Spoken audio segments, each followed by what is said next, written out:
사고 또 축복합니다. 오늘 창세기 세 번째 시간입니다. 나는 유익을 끼치는 사람인가요? 제목부터가 사실은 심상치 않습니다. 제목을 조금 더 양심 있게 들으신다면 참 무겁게 들으셔야 되는 제목인 줄로 압니다. 나는 유익을 끼치는 사람인가요? 나를 제외한 많은 사람들이 있죠. 세상을 살아갈 때 나를 제외한 다른 사람들, 많은 사람들과 함께 살아간다고 하는 것 어떠세요? 재미있어요. 다른 사람들이 이 세상에는 나랑 이런 사람들도 같이 있네. 다른 사람들과 살아간다고 하는 것은 굉장히 재미있는 일인 것 같아요. 또 한편으로는 어떠실까요? 나와 다른 사람들과 함께 살아간다고 하는 것은 조심스러운 일이고 때로는 무서운 일이기도 합니다. 왜냐하면 어떤 똑같은 것에 대해서 똑같은 사물을 바라보는 것에 대해서 나와 다른 생각을 갖고 다른 입장을 표명하는 사람들이기 때문에 그렇습니다. 그렇기 때문에 굉장히 조심스러워야 되죠. 그림을 한번 보실까요? 그림을 한번 보시면은 이거는 원래 독일의 한 엽서에 나온 사진인데 그 사진에서 이런 그림이 나왔어요. 바로 노파와 미녀, 여러분 잘 아시는 그림이에요. 여러분 이 그림을 통해서 보실 때 어떤 게 보이세요? 어떤 분들은 젊은 아가씨가 보이는가 하면 어떤 분들은 여기서 노파가 보입니다. 어떤 게 하나만 보이시는 분들은 저게 어떻게 노파가 되지? 저게 어떻게 아가씨가 보이지? 그러시죠. 참 신기합니다. 똑같은 실체를 보는데 전혀 다른 것을 보고 있습니다. 학자들의 연구 결과에 따르면 이 그림을 보기 전에 어떤 노인에 대해서, 늙음에 대해서, 나이 먹음에 대해서 계속해서 이야기를 했던 사람들은 이 그림을 봤을 때 노파가 보인대요. 그리고 이 그림을 보기 이전에 젊은 사람들, 젊음에 대해서 이야기를 한 사람들은 이 그림을 봤을 때 젊은 아씨가 보인다고 합니다. 이 그림이 준 교훈이 무엇이냐? 똑같은 것을 보는데 사람마다 각기 다른 것을 본다는 거죠. 사람은요, 각자 자기가 보고 싶은 대로 봅니다. 우리 한 사람이 어떤 사람이 절대적으로 없지 않고요. 그 사람이 생각한 대로 보고 생각하고 싶은 대로 보고 보고 싶은 대로 봅니다. 한마디로 다시 한번 말씀을 드리자면 내가 보는 게 정확하지 않을 수 있다라는 거예요. 내가 말고 나 외에 다른 사람이 맞을 수도 있다라는 거죠. 나는 모든 면을 다 볼 수 없어요. 그렇기 때문에 하나의 그림을 보더라도 내가 보고 싶은 대로 보고 내가 생각한 대로 생각하고 보고 싶은 대로 생각하고 다 그러는 거지요. 그러는 사람들이 서로 물려서 각기 다른 사람들과 함께 어울려서 살아가 보니까 너는 내가 보지 못하는 다른 면을 보는구나 하고 재미있기도 하지만 한편으로는 굉장히 조심스럽기도 한 거죠. 이거에 대해서 김정은이라고 하는 아주 유명한 문화심리학자가 한 분 계신데 이분이 쓰신 재밌는 글을 하나 보도록 하겠습니다. 글은 좀 어려운데 제가 나중에 설명을 드릴 겁니다. 서양들에게 타인의 존재는 항상 나의 상대방으로서의 너다. 너와 나는 동등하다는 입장이에요. 나의 상대방으로서의 너다. 동등한 주체로서의 상대방에 대한 무례함은 곧 나라는 주체에 대한 부정이 된다. 그렇기 때문에 그 너와 내가 동등하기 때문에 너에 대해서 무례한 것은 곧 나에 대해서 무례한 거란 겁니다. 그래서 그들은 생판 모르는 사람과도 곧바로 날씨 이야기를 할 수가 있고 남 모르는 사람에게도 웃으며 이야기를 건넬 수 있다. 너의 존재를 인정할 때 나가 성립하기 때문이다. 한마디로 얘기하면 내 옆에 있는 그 사람은 나와 동등한 존재로서의 너예요. 똑같은. 그러니까 우리가 옆에 있는 사람에게 무례하게 행한다는 것은 나에 대해서 무례하게 행한다는 것이죠. 타인이라는 사람은 나와 똑같은 위치에 있는 너라는 것이죠.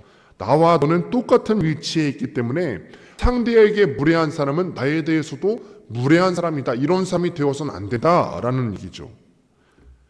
이에 대해서 똑같은 상황에서 동양인들은 또 어떨까요? 동양인들에 대해서 이 김정은이라고 하는 사람이 표현한 것을 또 한번 보도록 하겠습니다.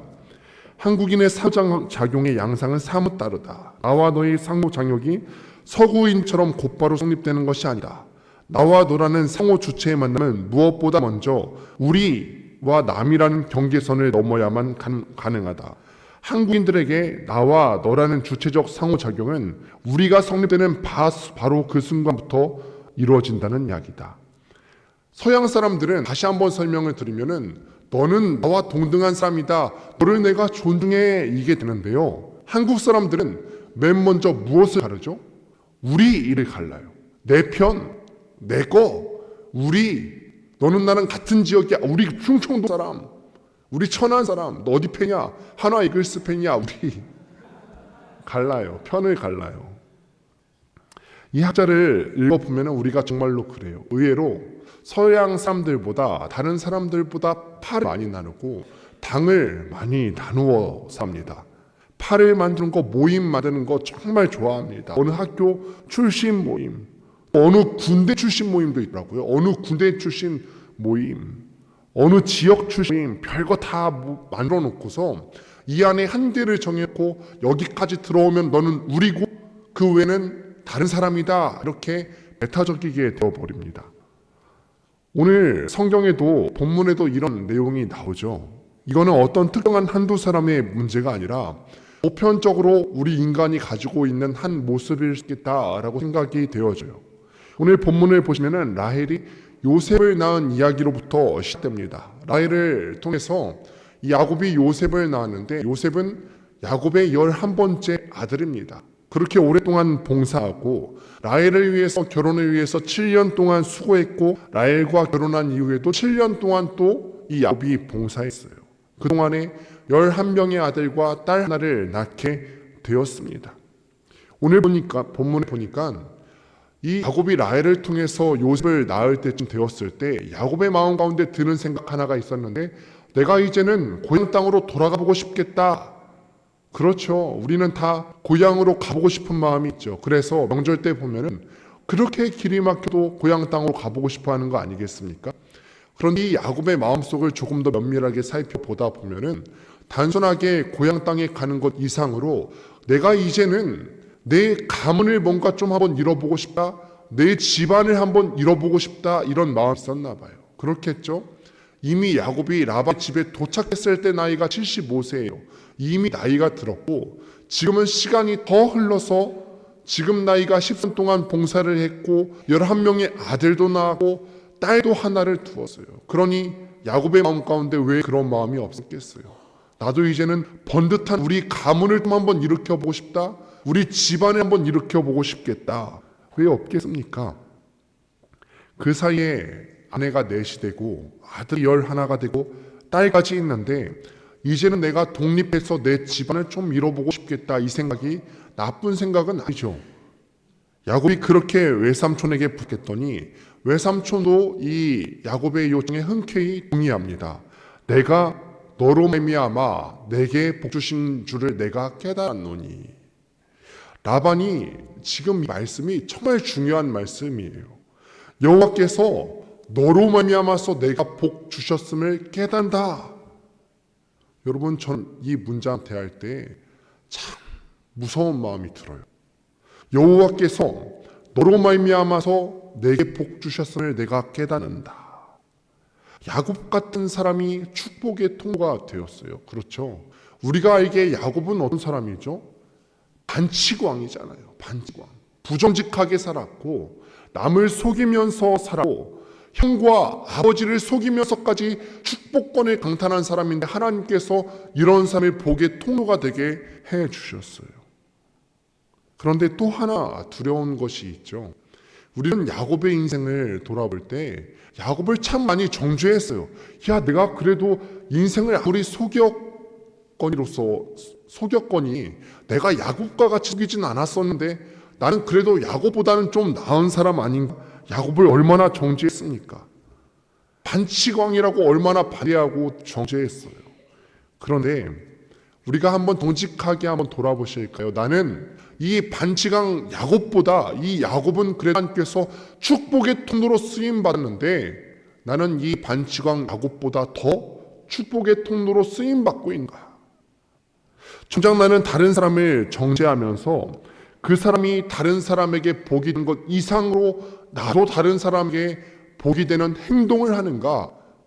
나는 다른 사람의 정죄만 할 줄 알지 정작 다른 사람에게 복이 되는 행동을 하지는 못하는 거 아닌가? 남을 정죄하는 건 잘 하는데 내가 남들에게 정말 복이 되고 있는가, 이거에 대해서는 구체적으로 내가 점검하지 못하는 것입니다.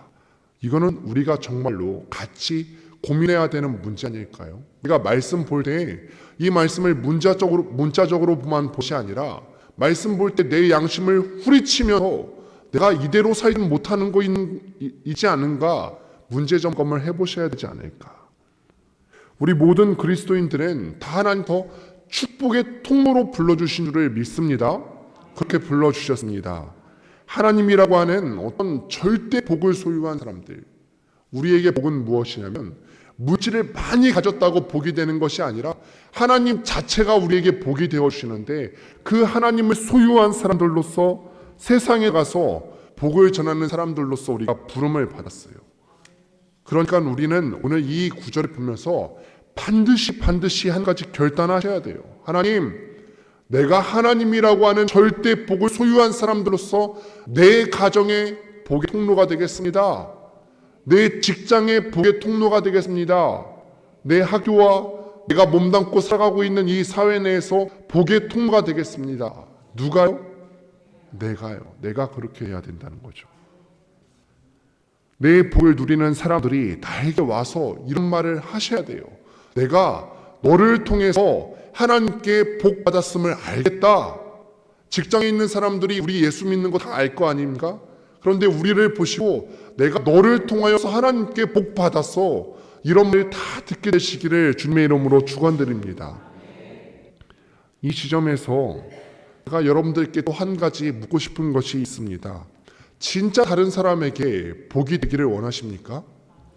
진짜 그렇게 되기를 원하세요? 정말 다른 사람이 잘 되는 게 기분 좋으세요? 근데 그때 나는 안 되더라도 그렇게 되는 걸 원하세요? 이거는 참 어렵죠. 의외로 사람들은요, 우리도 잘 아시겠지만 나 외에 다른 사람들이 잘 되는 거를 그렇게 원하진 않는 것 같아요. 그런 말도 있잖아요. 사촌이 땅을 사면 배가 아프다라는 말이 있죠. 다른 사람 잘 되는 거 좋아하지 않습니다. 나와 가까울수록 더욱 그렇습니다. 부모님이 한 배 아파서 나온 형제 자매인데도 이 재산 때문에 서로 소송하고 난리인 세상에 내가 남들이 잘 되는 걸 기뻐한다고요? 이게 그렇게 쉬운 이야기가 아니죠. 그런데 하나님께서요, 우리를 그 복의 자리로 부르셨어요. 이 부르심이 정말 우리에게 엄중한 것입니다. 그래서 우리는 날마다 하나님 앞에 엎드려서 기도하고, 하나님, 내가 정말로 그랬으면 좋겠어요. 남들이 잘 되는 것을 기도하면서 내가 그 축복의 통로 쓰임 받게 해주세요. 이 엄중한 자리로 부름 받으신 줄을 믿습니다. 라반이 여호와께서 너로 말미암아 내게 하나님께서 복을 주셨음을 내가 깨달았다, 이 말 이후에 한 가지 더 아름다운 말을 붙이게 됩니다. 나를 사랑스럽게 여기거든 그대로 있으라. 야곱아, 네가 원하는 품삯을 내가 너한테 줄 거야. 떼먹지 않을 건데 줄 건데, 진짜 네가 나를 사랑한다면 남아줘는 안 돼. 그대로 있었으면 좋겠다. 여러분, 성경에는 참 무서운 말들이 많이 있는데 이 말 무서운 말이에요. 여러분 자신이 계신 가정에서 환영받는 대상인가요? 아까 오전 뵐 때도 담임 목사님께서 말씀하셨는데, 요즘은 나이 들어서 여성분들께서 버리고 갈까 무섭대요, 아내분들께서. 그래서 뭐 장롱 안에 들어가 있다고 오전에 말씀하셨는데, 또 세대가 바뀌었지 않습니까? 이제는 어떠냐면은 강아지를 끌어안대요, 남성들은. 왜냐하면은 나는 버려도 강아지는 못 버리겠지 하고서 이 남편분들이 강아지를 끌어안고 계신데요. 어떠세요, 여러분? 가정에서 그대로 남아 있어 주세요라고 환영받는 사람이세요? 직장에서 내가 이제 직장 그만둬야겠다 이렇게 말하면은 자네 같은 사람이 없어서 안 돼, 남아줘, 월급도 올려줄게, 연봉도 올려줄게, 이렇게 환대받는 사람이세요? 아니면 네 뜻이 정그러하다면 여러분들은 어떤 사람이십니까? 쉬운 이야기 아니죠. 교회에서 어떨까요? 교회에서 내가 직분을 받고 맡은 자리에서 섬기고 있는데 다른 분들이 여러분들을 보시면서 참 존중하면서 그대로 계셔 주십시오. 나는 당신과 함께 섬기고 봉사하는 것이 즐거우니까 당신을 보니까 당신을 통해서 하나님이 복이 나한테 오게 알겠으니까 그대로 계셔 주십시오. 이렇게 요청받는 사람입니까? 여러분, 이 질문의 끝이 뭘까요? 저도 말씀을 준비하면서 그랬어요. 제가 이곳에 온 지 한 1년 거의 다 되어 가고 있는데 우리 성도님들이 저를 생각했을 때 내가 그대로 이 자리에 있는 것을 원하실까? 질문의 끝이 이거죠. 이거 묵상하면서 주님 앞에 우리가 기도해야 되는 제목인 거죠. 이거는 내가 대답할 수 있는 게 아니죠. 내가 스스로 질문 던져놓고 그래! 우리 성도님은 내가 이 자리에 있는 거를 너무너무 좋아하실 거야. 이거 누가 대답해야 되죠? 누가 대답해야 돼요? 제가 아니라 성도님들께서 상대방께서 해주시는 거죠. 내가 가정에서 정말 환대받고 있어. 나는 정말 환영받는 존재야. 그대로 남아줬으면 하는 존재야. 이거 누가 대답해야죠? 가정에서 대답해야 되는 거고 직장에서 대답해 주셔야 되는 문제예요. 여러분, 그런 정말 자신이 있으세요? 여러분 한 가정과 직장과 사회와 구역 내에서 자신이 있으세요? 저는 그래서 우리가 하나님 말씀 받는 게 참 무섭고 또 두렵습니다. 여러분 어떠십니까? 정말 나는 많은 사람들에게 환영받고 있습니까? 이게 어떤 감정적인 사랑을 라는 것만은 아니죠. 열매를 갖고 얘기하는 거예요. 열매를 갖고. 야곱이 라반의 집에 처음 왔을 때 라반의 집 소유는 적었는데 야곱이 7년 봉사하고 계속 이 라반의 집을 섬기다 보니까 라반도 알 정도로 이 결과물이 생겼어요. 라반이 알 정도로 여호와께서 너를 통하여서 내게 복 주시는 줄 내가 알겠다. 그렇게 알 정도로 이 복이 가시적으로 열매 맺었어요. 하나님께서 우리에게 그런 가시적인 열매를 우리 가정 가운데 나의 삶 가운데 풍성하게 주시기를 축원드립니다. 야곱이 이 말을 듣고는 한 가지 중요한 대답을 합니다. 본문 29절 말씀 같이 한번 보도록 하겠습니다. 함께 읽습니다. 시작. 야곱이 그에게 이르되 내가 어떻게 내 삼촌을 숨겼는지 어떻게 내 삼촌의 가축을 쳤는지 내 삼촌이 아시나이다. 여러분, 이 문장도 우리가 정확히 보셔야 합니다. 내가 어떻게 외삼촌을 섬겼는지 외삼촌을 섬김과 외삼촌의 가축을 섬김과 같은 맥락으로 지금 이야기를 했어요. 한 사람을 섬긴다고 하는 게 어떤 뜻일까요? 내가 한 사람을 섬긴다라고 했을 때는 그냥 그 사람이 보일 때마다 깍듯하게 하는 데서 그치는 것이 아닙니다. 섬긴다고 하는 것은 무엇이냐면 이 야곱이 라반을 하는 마음과 같죠. 라반을 섬긴다고 했을 때 라반을 섬겼을 뿐만 아니라 라반이 귀중하게 여기는 그 가축들을 같이 동등하게 섬겼어요. 그러니 우리가 한 사람을 섬다라고 하는 것은 무엇이냐면 내가 그 사람을 귀중히 여김과 동시에 그 사람이 귀중하게 여기는 것을 나도 귀중하게 여겨주는 거예요. 그 사람의 아픔과 외로움을 달래주고 채워주고 그 사람의 부족함을 넘치도록 바꾸어주는 게 바로 섬김인 거죠. 야곱이 파식왕이라고 했잖아요. 그런데 자신도 모르는 사이에 어느덧 섬기는 사람이 되어 있었습니다. 그의 과거를 아시죠? 형의 발꿈치 잡고 나오지 않아. 나와서는 형의 장자권을 교묘하게 속여서 빼앗지 않아. 형의 축복을 빼앗지 않아. 아버지와 형을 다 속이고 자기 집을 세워보겠다고 몸부림치던 그런 야곱인데 14년 동안에 하나님께서는요 그를 붙잡아 주셔서 소유가 아주 적은 외삼촌 집에 넘치는 소유가 있도록 하나님께서 그를 축복의 통로로 삼아 주셨습니다. 저와 우리 권능교회 성도님들 모두 우리 가정과 일과 교회에 넘치도록 구체적으로 섬기시는 그런 교회가 될 수 있게 되기를 주님의 이름으로 축원드립니다. 말은 섬김이 아니라는 것입니다. 말을 아름답게 하는 것도 참 중요하지만 말의 것 내가 그 사람을 섬긴다 하면서 그 사람이 귀하게 여기시는 것에 또한 동등하게 섬기시는 여러분들 되시기를 바랍니다. 이 이야기를 다 마치고는요 자기 품삯을 제안합니다. 그런데 야곱이 제안한 품삯은 너무 적습니다. 뭐냐면은 외삼촌 집에 있는 그 양이나 그 염소 있지 않습니까? 그런데 이 양과 염소 중에서 온전한 것은 다 외삼촌 가지세요. 뭐 검은 것이나 흰 것이나 온전한 색깔은 다 외삼촌 가지시고 나한테 줄 것은 얼룩덜룩한 거 있잖아요. 그거 나오면 그거 저한테 주세요. 그게 저의 14년 품삯 되겠습니다. 이렇게 얘기했습니다. 여러분, 그런데 뭐 동물의 왕 이런 거 좋아하세요? 저는 동물의 왕국, 뭐 자연인이다 이런 거 좋아하는데요. 그런데 거기 나오면 짐승 같은 것들 많이 나오잖아요. 양이나 염소. 그런데 얼룩한 거 보신 적 있으세요? 양이나 염소 중에서? 적어도 제 기억 속에는 양이나 염소 중에서 얼룩덜룩한 걸 본 기억이 없고, 있다 할지라도 되게 적을 거예요. 굉장히 적은 품삯을 요구하는 거죠. 지금 이 야곱이 그러니까 얼룩덜룩한 게 많게 나오는 경우가 아닌데, 이거를 달라고 한 거는 외삼촌에게 많이 달라고 하는 거예요? 적게 달라고 하는 거예요? 적게 달라는 거죠. 적게 달라는 정도가 아니라 거의 안 갖겠다는 거예요. 왜냐하면 양과 염소는 태생적으로 얼룩덜룩한 게 별로 안 나오게 되어 있습니다.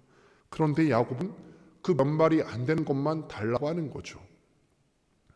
여러분이 한번 외삼촌이라고 한번 생각해 보실게요. 저는 여러분들의 인격을 테스트해 보도록 하겠습니다. 제가 야곱이라고 생각하시는 거예요. 제가 야곱인데 우리 성도님들을 섬기면서 13년 동안 우리 가정에 정말 큰 복을 줬어요. 여러분들이 만약 때문에 여러분들 가정 가운데 풍성한 여해가 여러분들 삶 가운데 있었어요. 소유가 적었는데 제가 여러분들 집에 들어가는 바람에 소유가 많아졌다고 가정을 해보시는 겁니다. 그런데 이 조카인 제가 여러분들께 가서 제가 그동안 14년 동안 섬긴 게 있지 않습니까? 삼촌 저 다른 거 말고 조금만 주시면 돼요. 얼룩얼룩한 거 조금만 주시면 돼요. 이렇게 말씀드리면 여러분들 저한테 어떻게 말씀하실 것 같으세요? 어떻게 말씀하실 것 같아요? 아까 말씀드렸죠. 인격 테스트입니다. 야, 조카야, 네가 우리에게 해준 게 얼만데 이거 갖고 되겠니? 그거 없어. 반 잘라서 이거 다 너 가져. 원래 나는 적었으나 너 내 사랑하는 조카인데 내가 더 많은 거 못 주겠니? 이러실 거죠. 여러분들이라면 충분히 이러실 거예요. 이렇게 해야 외삼촌이죠. 그런데 라반의 대답이 어떻게 했죠? 그대로 행하라. 그대로 행하라. 마치 이 야곱의 소원을 들어주는 것처럼 얘기하지만 속으로는 야, 얘가 지금 뭐 세상 물정 모르고 얘기하는 건가? 이렇게 생각하는 거죠. 이거는 사랑받고 환대받은 사람의 태도가 아니죠. 섬김을 전혀 모르는 거죠. 내게 아무리 사랑을 베풀어줬고 나를 부자가 되게 해준 사람에 대해서도요, 더 주고 싶은 마음이 없는 거예요. 그런데 거기서 끝난 게 아닙니다. 라반이 정말 치사해요. 정말 치사한데 35절과 36절에 보면 내용이 이렇습니다. 라반이 이거는 허락을 해줬어요. 허락을 해준 다음에 생각해 봤는데 혹시나 자기 갖추기는 것들 중에서 얼룩덜룩한 것이 매끈 것과 교미를 해서 혹시나 얼룩덜룩한 것이 생기면 어떡하지? 그래서 이거를 다 나눴습니다. 나눠서 얼룩덜룩한 것 자기 아들들한테 맡겨서 믿을 수 있는 사람한테 맡겨서 철저하게 정비하라는 거죠. 절대 얘네들이 밖 나가서 멀쩡한 거 못 건드리게 철통 정비해야 된다? 이걸로도 마음에 안 놓여서 이 두 무리를 3일치 거리를 두어서 떨어뜨려 놓습니다. 절대 못 속이겠죠. 이걸 보면서 야, 이 사람의 본성이라는 게 이렇겠구나. 나한테 환대한 사람인데도 나를 환대한 사람에게 내가 뭔가 이득이 되는 일을 풀어주지를 못하는 거. 남 잘 되는 꼴을 못 보는 거죠. 내 거 조금이라도 손해본다 싶으면은 절대 안 준다는 게 사람이죠. 야곱이 지금 왜 이 품삯을 제안했을까? 이거를 받아서 하얗거나 까맣거나 예쁘장하게 생긴 양과 염소를 치고 있습니다. 그런데 야곱이 한 가지 계획이 있었어요. 그 계획이 뭐죠? 이럽니다. 얘네 중에서 튼튼한 것들이 서로 교미하려고 할 때에는 나뭇가지를 대충 벗겨내갖고 얼룩덜룩한 것을 보면서 교미하면 뱃속에 생기가 생길 때 얼룩덜룩한 게 생기지 않겠나. 그래서 간혹 말씀을 설교하시거나 해석하시는 것을 볼 때, 이야 어떤 단풍나무의 기적, 신풍나무의 기적 하는데 우리가 사실은 하나님의 하나님의 성품에 집중하는 게 먼저여야죠. 우리도 이런 걸 해요. 우리도 이런 걸 언제 하냐? 다 하실걸요? 아이 가지셨을 때 모차르트 음악 들려주시잖아요. 이야, 우리 아이가 그래도 모차르트 같은 음적 감성이 있어야 되지 않겠나? 태교 하지 않습니까? 우리 그렇게 새끼들 뱃속에 예쁜 것 보면서 태교를 하셨는데 나아 보니까 어떻든가요? 다 베토벤 음악 들려주시고 뭐 태교한다고 피카소 그림도 보시고 다 그러셨는데 나아 보니까 어떻죠? 피카소가 아니라 피가 거꾸로 섰죠. 예쁘장한 거 본다고 예쁘장한 거 나오는 거 아니거든요. 말도 안 되는 소리죠. 야곱이 말도 안 되는 일을 한 건데, 그런데 오늘 본문의 결론을 보니까 야곱이 매우 풍성해졌대요. 왜냐하면 튼튼한 것도 교미만 하면은 다 얼룩덜룩한 게 태어나는 거예요. 이게 신기한 거죠. 도대체 무슨 일이 일어났을까?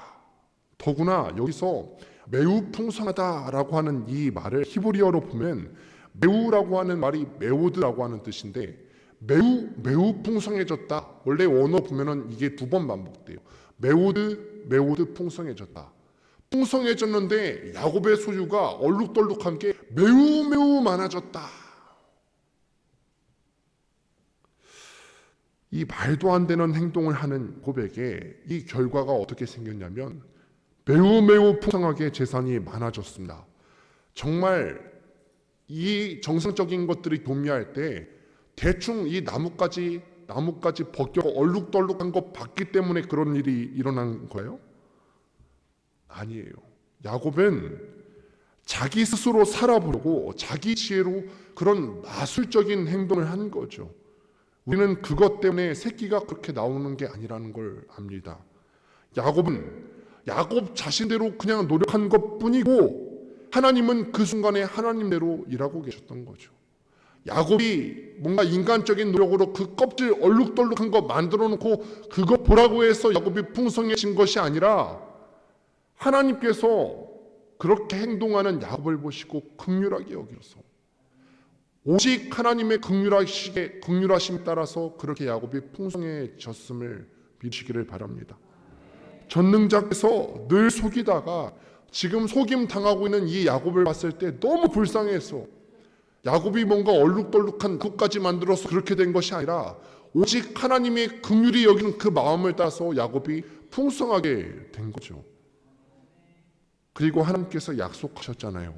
이 야곱이 12지파의 조상이 되게 하기 위해서 정말 미련한 짓을 하고 있는 야곱임에도 불구하고 이 야곱의 행위는 기억지도 않고 이 야곱의 미련한 짓 하는 행위는 뒤로하시고 하나님의 복을 받아서 풍성하게 해주셨고 그 후에는 12지파의 조상이 되게 해주셨던 거죠.